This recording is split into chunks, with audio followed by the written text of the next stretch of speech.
आज हिमी सुबह से ही बहुत खुश थी। शादी का रिसेप्शन था और उसने अपने लिए एक सुंदर रेड पिंक कुर्ती शरारा चुनी थी। मम्मी से बार बार पूछ रही थी, मम्मी कब चलेंगे शादी में। माँ ने प्यार से उसकी चुन्नी ठीक की और पूरी फैमिली तैयार होकर निकली। जब कार के पास पहुंचे तो देखा देर हो गई थी। सब भागते हुए गाड़ी में बैठे। रास्ते में हिमी गाने सुनती रही और बाहर झांककर आसमान को निहारती रही। जैसे ही हिमी वेन्यू पहुंची, उसकी आंखों में चमक थी। चारों तरफ जगमगाती रोशनी, फूलों की खुशबू, ढोल नगाड़े और मिठाइयों से सजे स्टॉल्स। उसने अपने दोस्तों गुंदिचा और प्रहलाद को देखा और तीनों ने मिलकर ढेर सारी मस्ती की। दूल्हा दुल्हन आए, सबने फूल बरसाए, डांस किया। फिर वरमाला हुई। तीनों बच्चों ने हिमी, गुंदिचा और प्रहलाद का डांस देखकर सब लोग बहुत खुश हुए और उन्होंने उनकी खूब प्रशंसा की।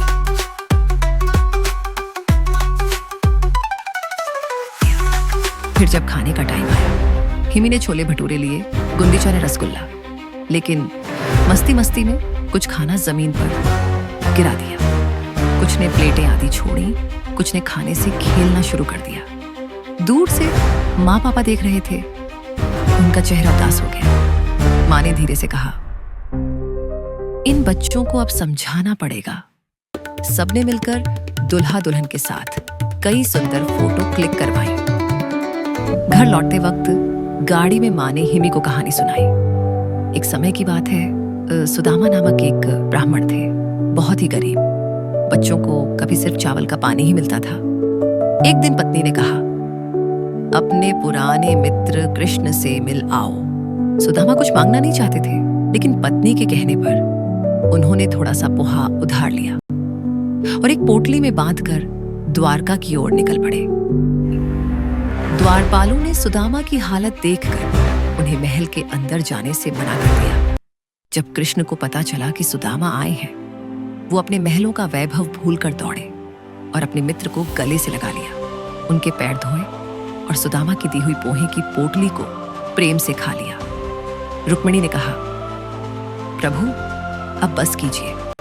लेकिन कृष्ण बोले, ये मेरे लिए संसार का सबसे बड़ा उपहार है। इसमें प्रेम और भक्ति है। सुदामा कुछ मांगे बिना ही लौटे, पर जब अपने घर पहुंचे तो देखा वहां महल था, सुंदर वस्त्र, खुशहाल बच्चे। भगवान ने सब कुछ दे दिया। पापा बोले, बेटा देखा तुमने, थोड़ा सा खाना भी अगर प्रेम से दिया जाए तो भगवान उसे स्वीकार करते हैं, पर वही खाना अगर हम जमीन पर गिराए या छोड़ दें तो वो अपमान बन जाता है। हिमी ने ध्यान से सब सुना। उसने सिर झुकाया और कहा, मुझसे गलती हो गई माँ, अब मैं कभी खाना वेस्ट नहीं करूंगी। अगर आपको ये कहानी और बाकी हिमी टीवी की कहानियां पसंद आई हो तो लाइक, शेयर और सब्सक्राइब जरूर करें, ताकि आप आने वाली और भी कहानियों के लिए जुड़े रहें।